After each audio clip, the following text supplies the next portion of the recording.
Hello everyone. 33rd episode के start में देखते हैं कि योगिन और यातान फिर से शादी करते हैं। तो योगिन यातान से प्रॉमिस करता है कि मैं सारी लाइफ तुम्हें प्रोटेक्ट करूंगा।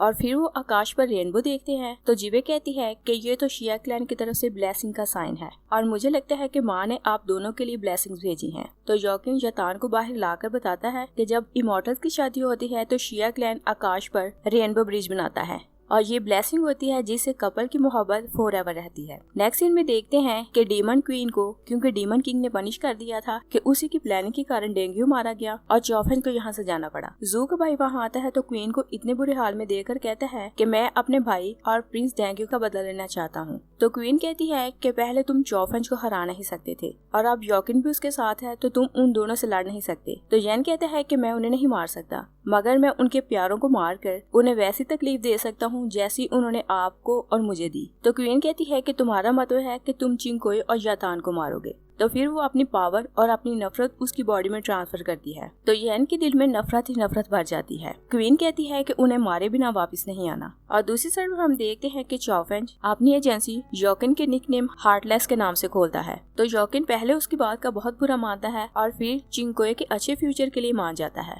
और चौफेन से डील करता है कि अगर तुम मुझे हाफ प्रॉफिट दो तो तुम मेरा नाम यूज कर सकते हो। और दूसरी तरफ हम देखते हैं कि येन को पता चल गया था कि चौफेन ने एक एजेंसी खोली है तो वो अपने डीमोस को कस्टमर बनाकर 20 रैलम लाता है ताकि वो योगिन और चौफेन को ट्रैप कर सके और खुद वो एक साइड पर छुप कर सब कुछ देख रहा था और कहता है कि योगिन और चौफेन जैसे ही यहाँ से जाएंगे तो हम यातान और चिंगकोई पर अटैक करेंगे। और फिर हम देखते हैं कि बर्ड रास्ते में कुछ सामान लेकर आ रही थी तो वो देखती है कि असैसियन हॉल के बाहर बहुत से कस्टमर खड़े हैं और जब वो घर वापस आती है तो योगिन से कहती है कि यातान इतने दिन से तुम्हारे साथ है और उसने मेरे साथ मिलकर कोई काम नहीं किया और फिर उसे कहती है कि आज वो सारा दिन मेरे साथ रहेगी। और फिर उन्हें बताती है कि असैसियन हॉल के बाहर बहुत से कस्टमर आप लोगों का वेट कर रहे हैं। तो चौफेन योगिन को साथ लेता है तो दोनों वहाँ चले जाते हैं और येन क्योंकि डीमंस के साथ बाहर खड़ा वेट कर रहा था और वो जैसे ही देखता है कि योगिन और चौफेन दोनों वहाँ से चले गए हैं तो वो आकर यातान और चिंगकोई पर अटैक कर देता है और सबसे ज्यादा पावरफुल क्योंकि येन था तो बर्ड उसे खुद हैंडल करती है और वो लड़ती हुई उसके साथ बाहर चली जाती है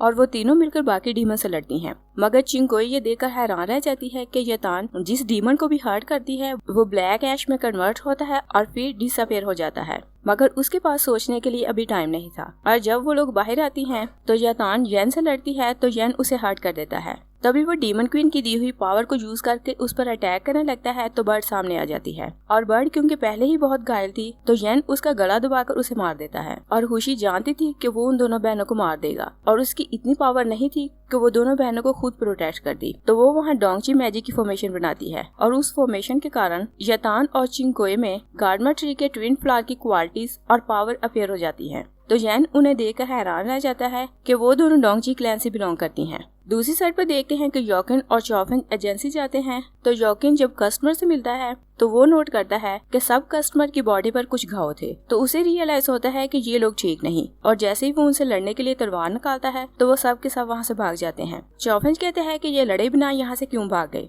तो दोनों को एकदम से याद आता है कि उन्हें डिस्ट्रैक्ट करने के लिए इन सब को भेजा गया था और रियलिटी में खतरा यातान और चिंगकोई को है तो वो दोनों उनकी हेल्प के लिए वहाँ जाते हैं। और उधर दोनों बहनें बहुत हैरान थी कि उनके पास ये पावर कहाँ से आई। येन फिर से उन दोनों बहनों पर अटैक करने लगता है तो खुशी यातान से कहती है कि तुम किसी तरह सिर्फ इसका बाजू पकड़ लेना और यातान येन के वार से बचकर उसका हाथ पकड़ती है तो येन की सारी पावर सील हो जाती है और वो भी ब्लैक ऐश में कन्वर्ट होना शुरू हो जाता है मगर वो पूरी तरह डिसअपीयर नहीं हुआ था कि योगिन और चौफेन वहाँ आते हैं तो यातान कंफ्यूज हो जाती है और उसका बाजू छोड़ देती है और योगिन भी उसकी पावर देखकर बहुत हैरान था। येन वहाँ से भाग जाता है तो खुशी कहती है कि तुम्हें उसे मार देना चाहिए था। चौफेन येन के पीछे जाता है मगर उसे पकड़ नहीं पाता और वापस आ जाता है। यातान बहुत रोती है और चिंगकोई से रिक्वेस्ट करती है कि तुम बर्ड की हेल्प करो और इसे बचाओ मगर चिंगकोई कहती है कि मैं इसे क्योर नहीं कर सकती। तभी जिवे और लिंगजोय वहाँ आते हैं तो यातान लिंगजोय से रिक्वेस्ट करती है कि तुम इसे हील करो तो लिंगजोय चेक करता है कि बर्ड की डेथ हो चुकी है और कहता है कि मैं इसे क्योर नहीं कर सकता। फिर वो पूछता है कि ये सब किसने किया तो चौफेन उसे बताता है कि ये सब जू के भाई ने किया है।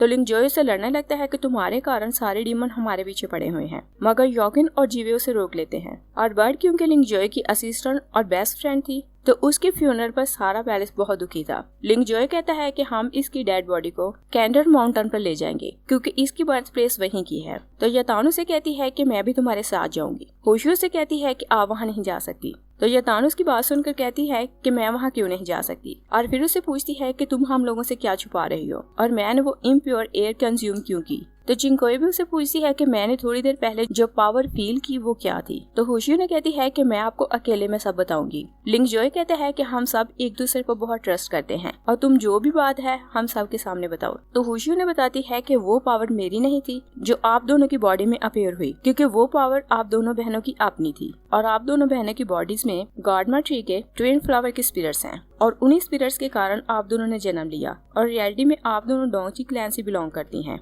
चिंकोए कहती है कि हम दोनों बहनों ने ह्यूमंस की रॉयल फैमिली में जन्म लिया, तो हम फ्लावर्स की स्पिरिट्स कैसे हो सकती हैं। योकिन कहता है कि गार्डमा ट्री का ट्विन फ्लावर सेपरेट हो गया था क्योंकि एक पार्ट प्योर एयर कंज्यूम करता था और दूसरा इम्प्योर एयर, और अगर दोनों पूल कभी इकट्ठे हो जाएं तो वो गोशाई को फिर से रीओपन कर सकते हैं और इस तरह वो कोहेस को वापस ला सकते हैं। और होशी से कहता है कि क्या तुम जानती हो कि तुम कितनी बड़ी बात कर रही हो। तो होशी कहती है कि अगर उस फ्लावर की स्पिरिट्स ने जन्म लिया तो इसमें क्या गलत बात है। और फिर कहती है कि 10,000 साल पहले चारों रैलम ने इस डर से कि कहीं ये पूल गोशाई को फिर से ओपन ना करे उस ट्री को ही खत्म कर दिया, मगर कोई नहीं जानता था कि 10,000 साल बाद उस पूल की स्पिरिट फिर से जन्म ले लेंगी। योकिन से कहता है कि ये बातें फादर भी नहीं जानता, तो तुम ये बातें कैसे जानती हो। तो होशी बताती है कि 10,000 साल पहले मैंने सब कुछ अपनी आंखों के सामने होते देखा था। यही 33rd एपिसोड फिनिश हो जाती है। Thanks for watching.